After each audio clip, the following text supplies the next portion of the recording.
everyone, thanks for coming on this beautiful Thursday night. So the event that I'm doing tonight, hopefully I've tried to keep it pretty simple. Obviously I wasn't sure which sort of level we were looking at, so I've tried to make it simple enough so that you can all go home and try it all tomorrow.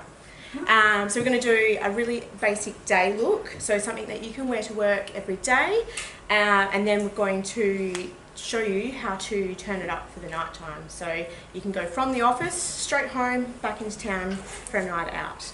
So like I said, I've tried to keep it as simple as I can.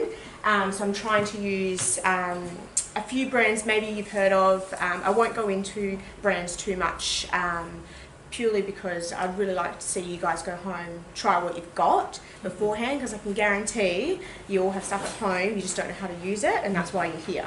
So we're going to get you out of that little bubble. Something else I want to say is I don't want you to think that there's rules to makeup as well. Makeup is so diverse and it's unique to everyone, and really the only way, and people hate me for saying this, but you can only get better with practice. Like, you just have to keep practicing and practicing and practicing. But what does help is when you know what colours and things like that work for you. So we won't delve into that too much tonight because that is like a whole nother category. But I will tell you the colours and sort of things that I'm using for my gorgeous model Maddie here. So everything that I'm doing tonight is designed for her, so for her skin, her concerns and her facial features. So I've already had a chat with Maddie prior to this. I'm not just going to be like, oh yeah, we're going to do this. We had a little practice run. So that's why it's going to be suited for Maddie. The reason I chose the day to night look is it is quite a requested look that people ask for. Like I said, it's something that people go, oh, I do this for every day, but then it gets to night time and I'm not really sure what to do. So these are the ones that I do quite often in my private or my group lessons. So I thought, well, why not have everybody come along and do this one? So we'll probably get straight into it. I will talk through it, but I'll obviously be doing the demonstration as well. Please let me know if you can't hear me. I might get into my own little world and start playing around and then forget where I am. So if you can't hear me down the back, just let me know. Okay? Okay, so to start off with, and I think this is probably one of the most important steps, it is the skin prep and what you do to start off with your skin. The reason I say it's crucial is because this will make your makeup last. So if we're going to want to wear this makeup for the night time, you've got to make sure it's aced at the start of the day. So to start off with, you always want to cleanse your face. So if you're doing this obviously in the morning, if you're having a shower and you use your cleanser, that's fine. If you're just wanting to rinse your face in the basin, that's fine. I do use generally a really quick micellar solution cleanse. This, it is important to do this at the start of the day. People think they don't need to cleanse their face in the morning. That's not true, because you do accumulate oils overnight that you need to get off your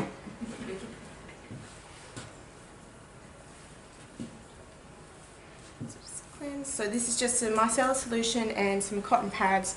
This is just a really quick way to cleanse the skin.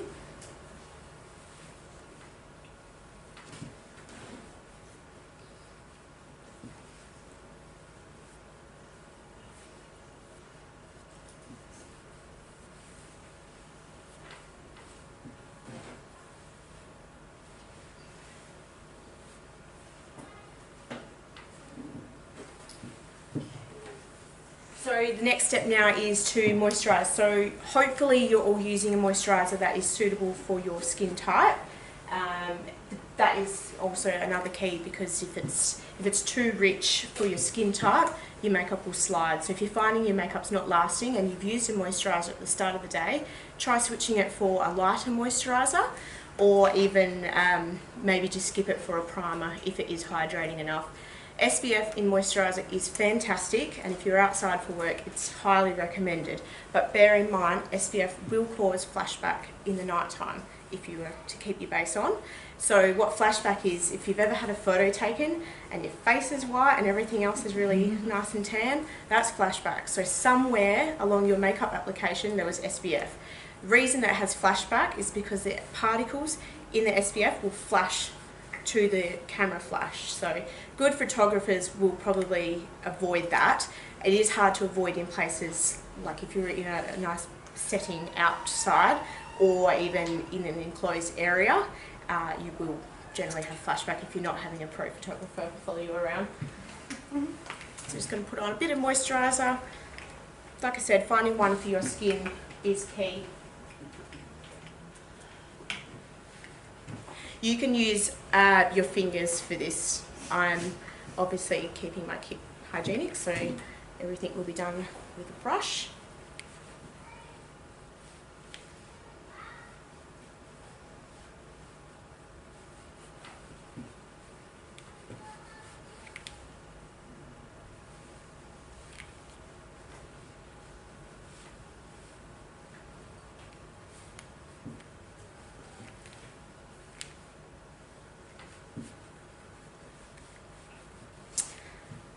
So next step would be primer.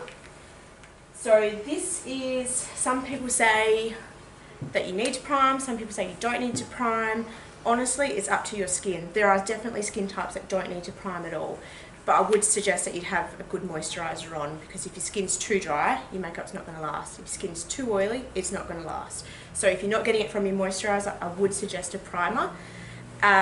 Like I said, the primer obviously gives that longevity as well, but it can also, there are so many primers out there. You can get primers that brighten the skin, you can get colour correcting primers, you can get luminosity primers, you can get pore smoothing, fine line smoothing, the list goes on. Honestly, there are so many primers. So if you're finding that your makeup's not lasting and you're not using a primer, try add a primer in and see if that helps out your case.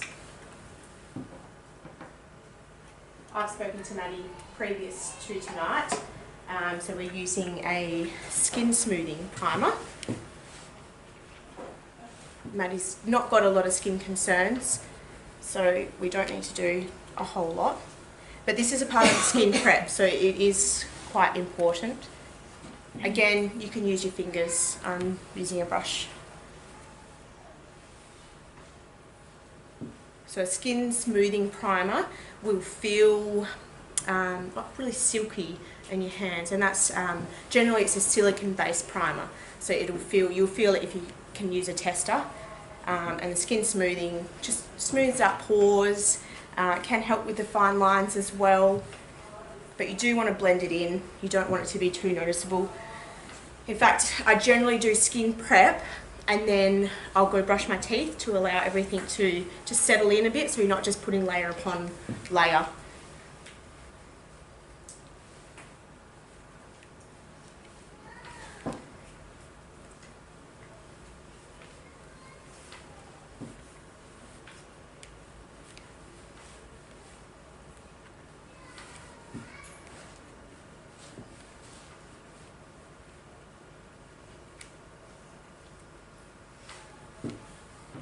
So now we're going to move on to the actual base. Some of you might be confused because if you've ever had your makeup done professionally, generally makeup artists will always do your eyes first. Reason for that is because when we're using eyeshadow or even glitters or things like that that have high pigment, generally it has a bit of fallout. So if we were to do your base first and then your eyes, we're basically ruining the base, so we have to take that off. But because this is a simple day look and the eyeshadow is not too intense to start off with, we'll be doing the base first. Purely because I know there's heaps of people that just do the base first. So yeah, if you are using an intense eyeshadow though, so maybe you do wear heavier makeup to work, I'd probably suggest doing your eyes first. There's nothing worse than having a beautiful base, you've absolutely nailed it, and then you go do your eyes and then there's like 3 drops of eyeshadow, you just go, oh, I'll just wipe that, and then there's like war paint on the side of your face. So I'm just using a medium to full coverage because I've spoken to Maddie and that's how she likes her foundation. Obviously there's a huge variety of foundations or bases, so if you like light coverage, you're probably looking at like a BB or a CC cream or a tinted moisturizer. Otherwise then you move into more of a full, medium to full coverage. Personally, I prefer medium to full because I feel like you can always add more to get it a bit more fuller, or if you're just wanting to quickly put it on before you go into the shops, you can put it on and then go. So I like a product that will sort of do both. Same for all products really. If you can find a palette or something that you can use all over the face. So I'm saying like if you can use a bronzer as an eyeshadow, you've then got a product that does two things. So one, it saves money, two, it saves space in your bathroom, and so easy to travel with. So bear in mind when you buy the products, I know there's so many beautiful palettes out there with all these beautiful shadows and colours, but look at it realistically. Are you actually going to use all of them, or are you better off finding something that you can multi-use? Same for lipstick. Makeup artists really use a lot of lipstick actually as blush. So if you've got nice lipstick, you can use that as blush too.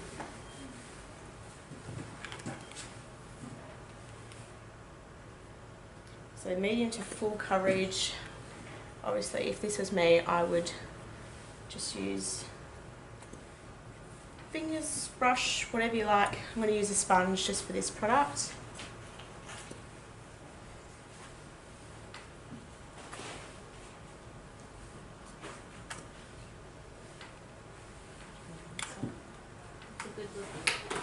Thanks.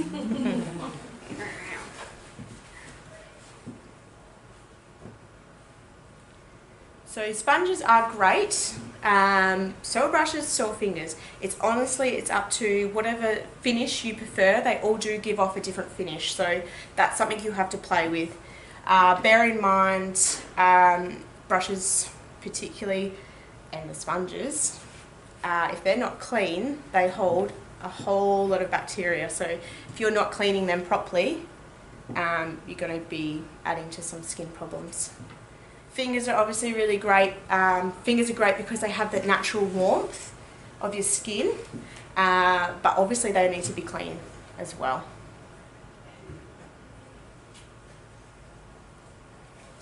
Sponges do absorb a lot of product, so just bear that in mind as well. I have so many people say, oh, I've got this great foundation and it's about $80 and it only lasts me about 2 weeks.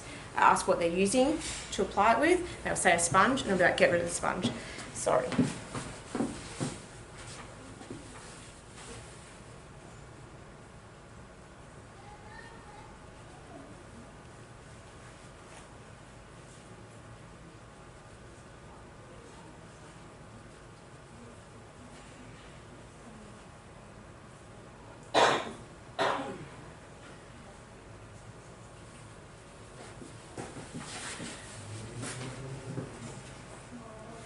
So you might have noticed that I didn't conceal before foundation.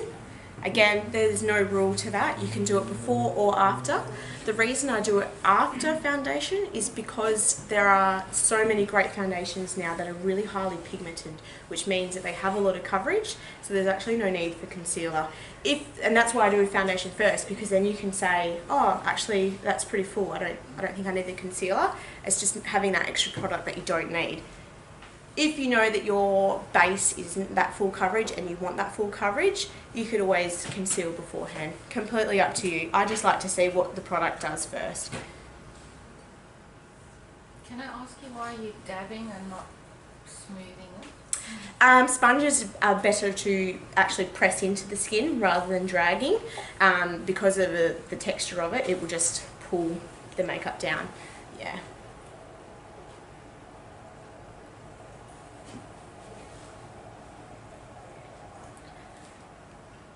Obviously depends on the finish that you like as well. If you prefer a dewy finish or you prefer more of a matte finish as to this next step, which is the setting. If you prefer a dewy sort of finish, so dewy meaning you like that luminosity, you like that natural glow to come through, I'd probably skip the setting powder stage. You obviously want your skin to look nice and radiant, and using a setting powder is just going to mattify it. So if you're an oily skin type or you prefer the matte finish, you definitely need to set. I'm going to set tonight, even though we generally prefer a dewy finish, just to show you how easy it is. You don't need a lot. Obviously if you're really oily you would, but hopefully if you're really oily you've found a foundation that works for your skin. So generally speaking, people get oily in the T-zone, which is across here, down the nose, and generally on the chin as well, but it's not uncommon to be oily all over. So you just sort of pat away the powder. Like I said, you don't need much at all. If you have fine lines or you're more of a drier skin, I would pretty well avoid powder altogether. Less is more with drier and more mature skin. adding powder can just make it look a little bit cakey. Now because we went over the eye area with the foundation, so it's wet-ish, you do need to set it. So now this part is quite important because this will make your eyeshadow last. If you're applying it now, the eyeshadow will just sort of blend into the foundation, so it does need to be set. You can use this setting powder if you prefer, or you can just use a lighter shade of eyeshadow. Completely up to you.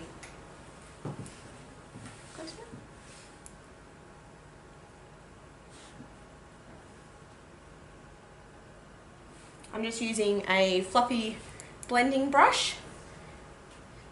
Anything that's nice and fluffy, you don't want to, you don't need to pack it on as such. We're just sort of smoothing over the area, making sure it's nice and set.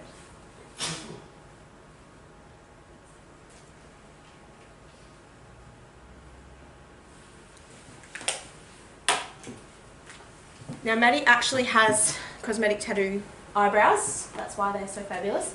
But the best thing to do when you're doing brows is to get one of these. Generally they'll be on a eyebrow brush or an eyebrow product. This is, we call it a spoolie. So it's really great to get into the habit of actually brushing your brows now. The reason I do brows now after foundation and after setting is because you want to brush out that foundation if there was any to get in there. Brushing also just means you're going to be seeing where the hairs are laying nicely, so that when you go to fill it in or add some colour to it, you know exactly which way you're going. Like I said, Maddie's are fabulous anyway, but we're going to add a little bit of product just to show you how we would do it. When you're filling in, if you're new to filling in eyebrows, start with a powder. Powder is really easy to correct if you make a mistake versus a creamy or a crayon. They're a little bit more hard. If you make a mistake, like you're going out of the lines, a powder you can just sort of almost press away with your finger. If it's a really thick crayon or a wax, you're basically wiping off half your base to get it correct. So start off with a powder, and then if it's not intense enough for you, go back over. Use it like when you get your pen license and you go with your pencil, and then you go over with a pen, just like that.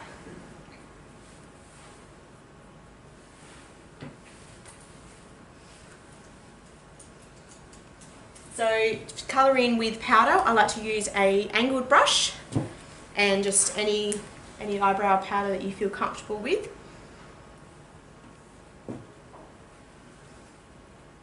If you have no shape and you are wanting to create a shape, the best way to do it is you've obviously brushed it, you've seen how your hairs are naturally laying. You want to basically outline where you want your eyebrow to be. So we're going to, if you were to create an eyebrow, you would simply just start lining underneath where you want it to start, and then you do the same with the top. If this is if you're creating eyebrows, I'm pretending Maddie doesn't have any. So making an outline of your eyebrow first will show you, do you like it? And it's in powder, so if you don't like it, you can wipe it off easily enough. And then you just go back and fill it in.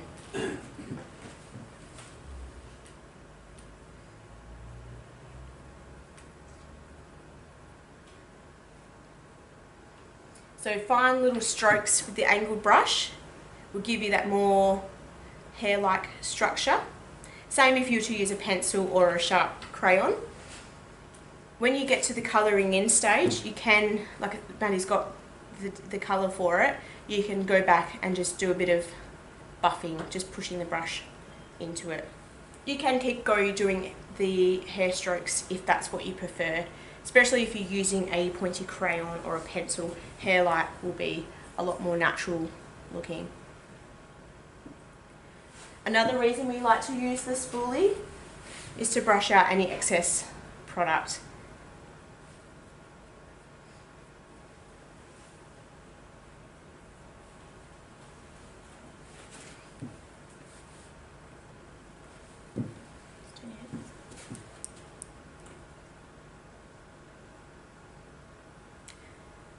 Brows are such a personal thing. It really frames the face, but if you're not used to it, I would definitely recommend starting off nice and light and natural. It really does help having them professionally shaped. Yeah, that will give you a really good guide as to where you need to be colouring in. Eyebrows do take years and years to grow back if they are overdone. I'm sure we're all a bit guilty of that. The really thin eyebrow look.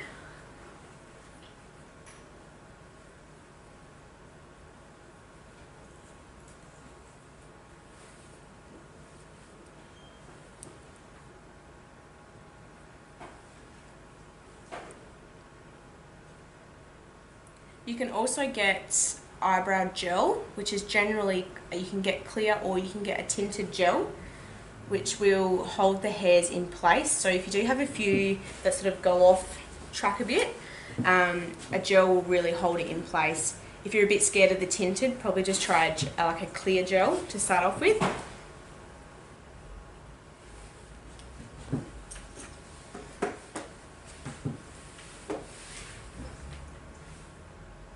So when you're using a powder, it's just so easy to go back. If you used your brush, if you used a finger, it doesn't matter. Go back and really sharpen it up if that's how you like your brows normally.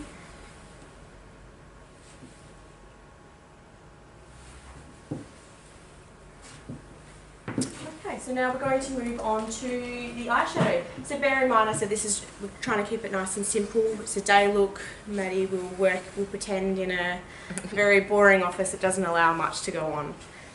So we will. And I'm just picking a colour that works for Maddie. She's got beautiful green eyes.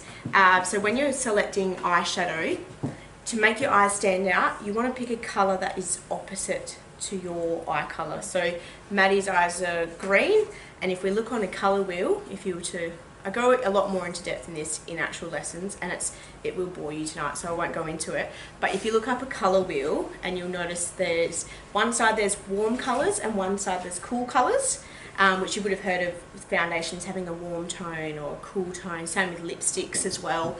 But the colour wheel that I'm talking about, you'll notice there's colours that go opposite to each other. So green and red are opposite. I'm not going to do red eyeshadow on Maddie. I don't want our eyes to stand out that much. So we'll take it down and we'll use a more of a warmer orangey tone, which will still make our eyes really pop. Same goes for blue eyes. I really like the sort of the orangey colours. Got brown eyes, generally nice greens or blues. They make eyes really stand out. Purple as well for brown eyes. So you can do whatever shade you like. I'm just going to do one shade, so almost all over the lid. Obviously bringing up a little bit higher to above here so we can still see it slightly. So I'm just going to use one of these shades here. So nothing too outrageous for Maddie. Like I said, her workplace is pretty boring. I don't like to be unique, which I don't even think that's a thing anymore. Do people really care about that sort of stuff? Schools maybe, I suppose. So just close for me. So it's always good to press, brush that I'm using, you can use any sort of, this is a pretty fluffy brush. I don't like to use really dense brushes, particularly for this look. When you're starting off your eyeshadow, it is great to sort of start it in the area where you wanting to sort of spread it out a bit. So press it there. If you start your product up here, you've got to then blend it down. So it's good to sort of start in the middle of the eye and just blend it out.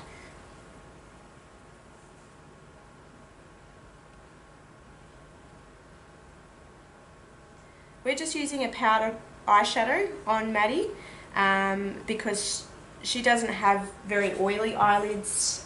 She doesn't have really dry eyelids.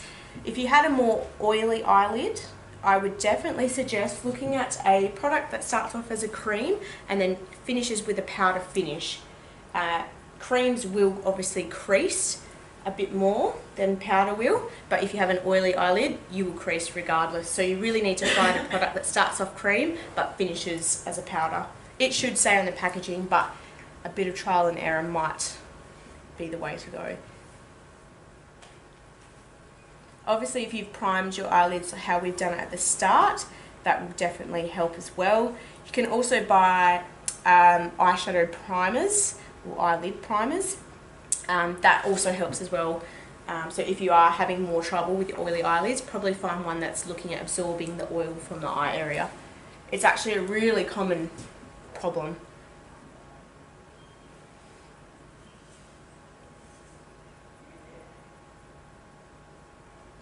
So I really just pack it on this part here, which we call the mobile lid, and then what I do is flip my brush over and use the other side to blend it out. Obviously there's other tools out there as well, and I will show you the other brush, but this is just a way, if you have that one brush, I know there's so many people that like, I've got 3 brushes that do my whole face. That's cool. If you can get away with that, that's awesome.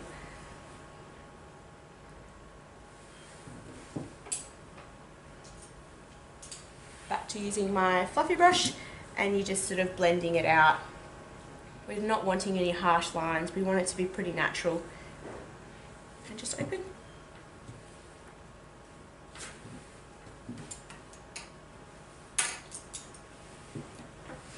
Close.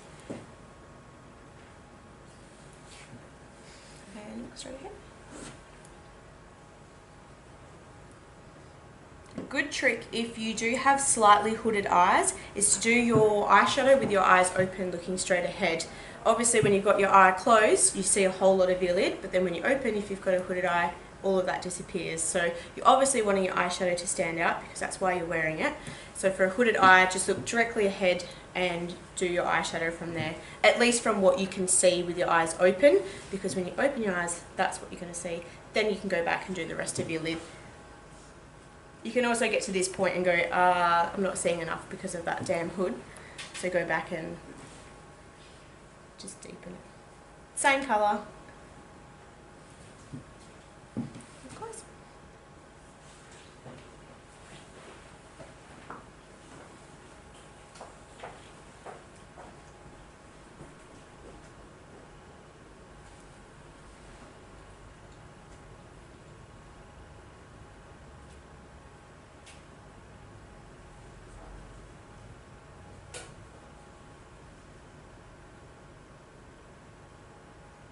When you're blending, there's a couple of different ways you can blend. You can go side to side, like a wiper motion, or I tend to go in little circles. Either's fine, however you get the job done.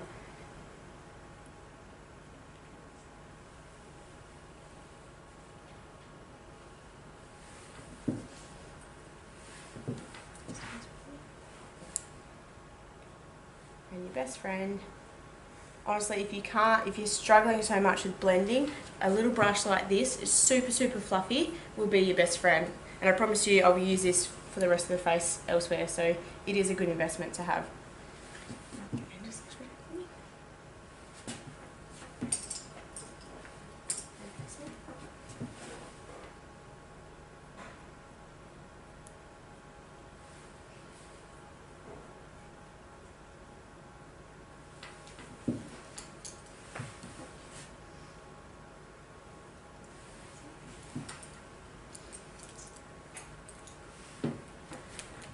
Now I'm going to do a bit of shadow on the lower lash line. This just connects the top to the bottom, and in my opinion really makes an eye pop. You can obviously, if you're going a bit fancy or something, you can do a different colour on the bottom. That looks really great as well. But for an everyday look, we're just going to keep it the same. Like I said before, if you do have fine lines or you're really dry around that area, avoid this. It can look a bit cakey, but a nice cream would be really nice under there. So just cut for me.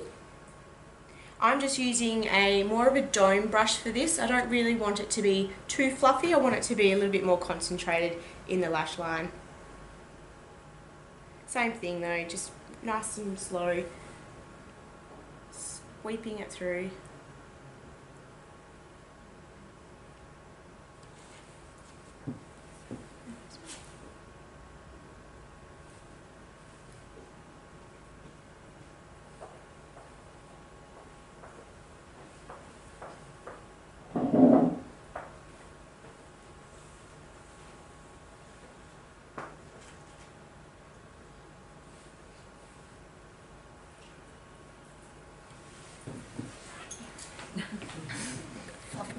Flick it out. Yep. Blend it through. Now something I like to do definitely on myself, and pretty well 80% of my clients, This trick will really open up the eye area. Maddie's eyes aren't what I would call close set. So close set is when they're quite close to the nose area. Generally they're a smaller eye. I do have slightly close set eyes. But this trick here, which is highlighting the inner corner, will 1, open up those close set eyes, and 2, just really open up the eye area. I know when you're tired and it gets a bit sunken around this area here, so I just like to put a little bit of highlighter in the inner corner. Just really makes you feel a bit more awake. So I use just a small brush, but personally, if you're doing it on yourself, I probably prefer a finger. You've got that nice warmth to it, and you can really sort of just press in there. Make sure you've got all your eye goobies out though. Not a good look if you've got highlighter and goobies. Just close for me.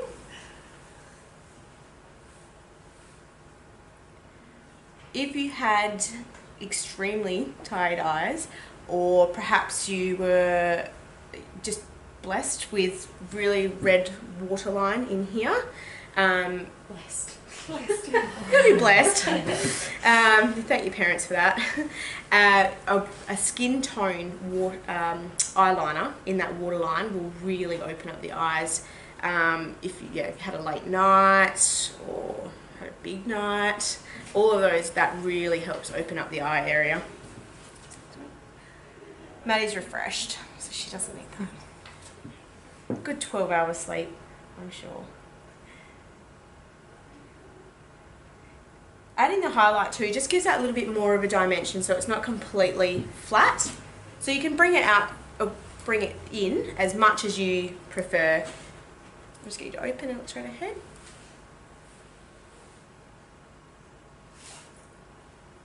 I'm using a champagne-y kind of colour because I'm designing to open up the eye. Powder works better here. I know some people do a bit of cream first and then powder. I find the eye area is just a bit too wet for cream in this particular part anyway, so powder is always nicer. Just get you to look straight ahead for me. So when I was talking about the skin tone eyeliner and the bottom waterline, sorry, it's just this part here. Maybe doesn't need it, she's refreshed. Okay, so next step will be mascara. So don't look too much how I'm doing it because I'm going to apply it with my brush. Like I said, I've got to keep my kit hygiene. So I'm going to use like a little brush. You're obviously just going to use the mascara wand that's in your tube. A good trick with mascara is never pump the wand in there. That just puts air in it and it will dry up your mascara 10 times quicker than it would normally. So just ignore how I'm doing mascara because it'll confuse you, I'm sure. Another good trick is to always do your bottom lashes first if you are going to use mascara before your top, because you'll do your top and then go to look up to do your bottom and then you're going to get that. Yeah, we're all guilty of that.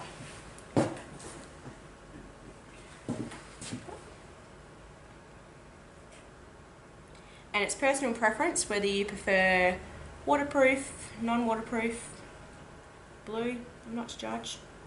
But if you do use waterproof, please make sure you're removing it correctly. You can really damage your eyelashes if it's not removed correctly with a proper cleanser that's going to remove waterproof makeup.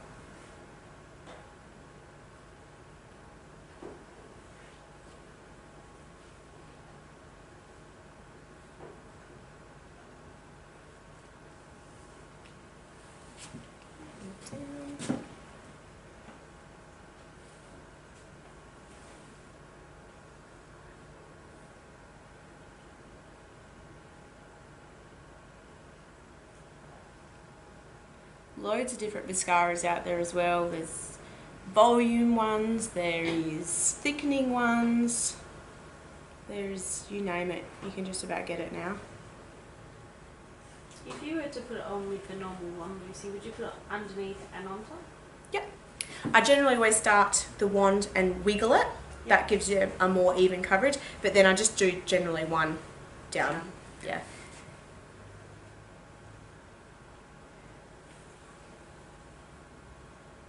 it is hard to get like right in there. Like how many times have you done it and then gotten yourself and then you blink and then it's all over your face. And in your eyeball. Yeah, in your eyeball. That's not cool. So waterproof, a little trick. If you do use a waterproof mascara and somehow ends up somewhere where it's not meant to be, use your primer, if you're using a primer, and put that over the area and it should just dissolve the waterproof. Obviously if it's non-waterproof it's a little bit easier to remove by itself, but waterproof, that when that's on, that's on. And it always never comes off when you've got it up here or something. It's like, yeah, I'm just going to hang around, remind you of that.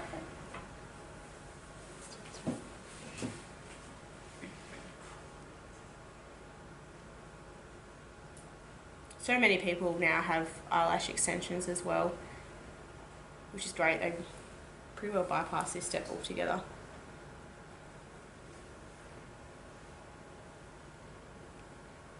Maddie has lovely, lovely long lashes. Tinting also will help reduce or cut out this step generally. And the lash lifts that are semi-new to the industry are pretty cool these days as well. I still find though, if you have your eyelashes tinted, I guarantee you'll still end up putting mascara on. It's just a habit. But tinting is great if you're going to Bali or somewhere beautiful where you're going to be swimming a lot.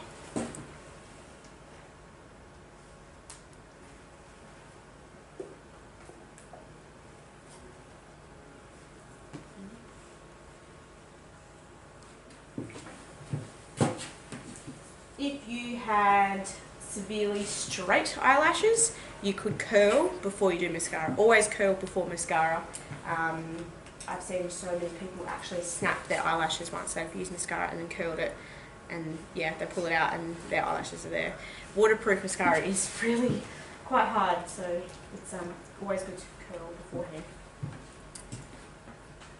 So that is her easy day eye look finished. So we're going to move back onto the base now. Again, it's personal preference for blushes, bronzers and anything that goes on the face. Generally for daytime, simple look, I won't contour. Can be a bit too much for the office sometimes. So remember, Maddie works in a really boring place, so we're just going to use a bronzer. Any bronzer will do. I do prefer a more matte finish, only because I'm going to go back in a minute and do some highlighting. So one rule that I generally always have on my clients is only one highlighting product on the cheek area. We don't want to look too shiny, particularly in the cheek area. If you are oily skinned as well, I would really think about all your mattifying in that area. Nice fluffy brush for bronzing. This is really, really fluffy. Reason I do fluffy for bronzing is because I generally go all over the face. I don't tend to just do the cheeks. However, if you were just after a nice simple bronze cheek, you could swap to a more specific cheek brush, which is a bit smaller in size, a little bit more denser as well, to do just your blush.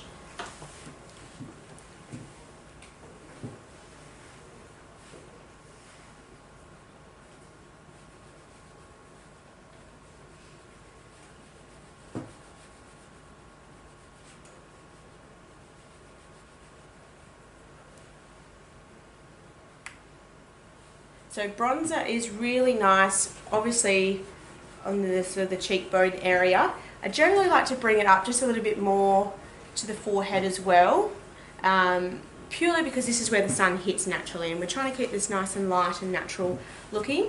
So if Maddie had been to a beautiful tropical place and had got a bit of sun, she would naturally be bronzed in these areas. This is why the fluffy brush comes into play.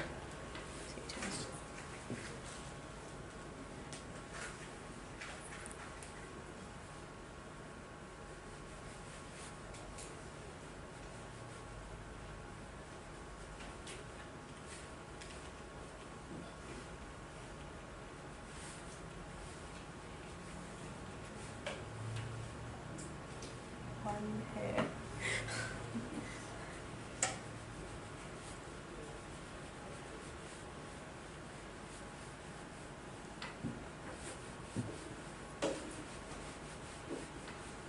If you were happy with just a bronzer, sometimes I hear too often that blush scares people, which I think they've either had a bad experience or they're looking at mums or aunties back in the day. But we'll do a bit of blush just to show you it's not scary.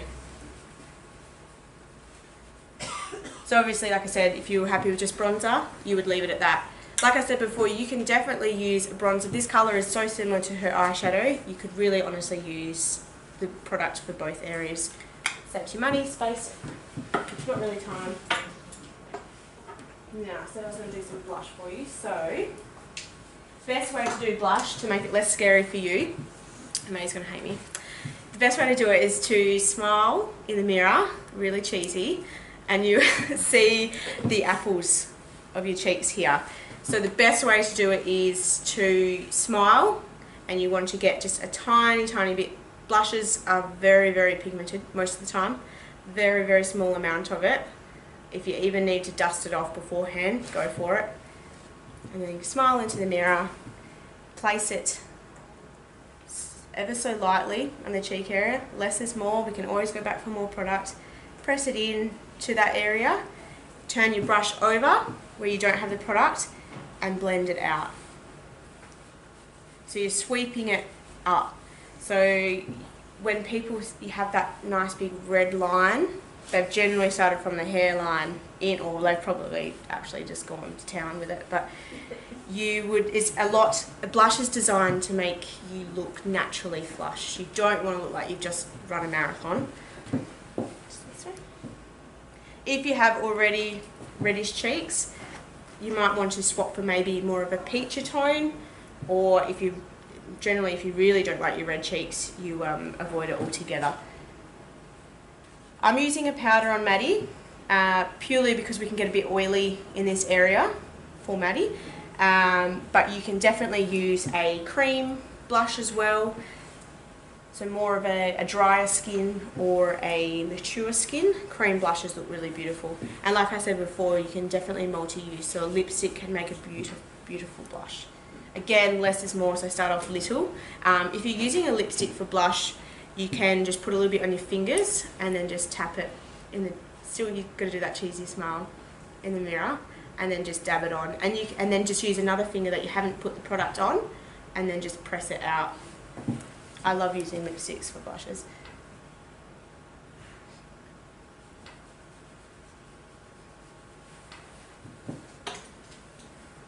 To avoid the 3 stripes that some people can get with their application here, go back with your bronzer brush.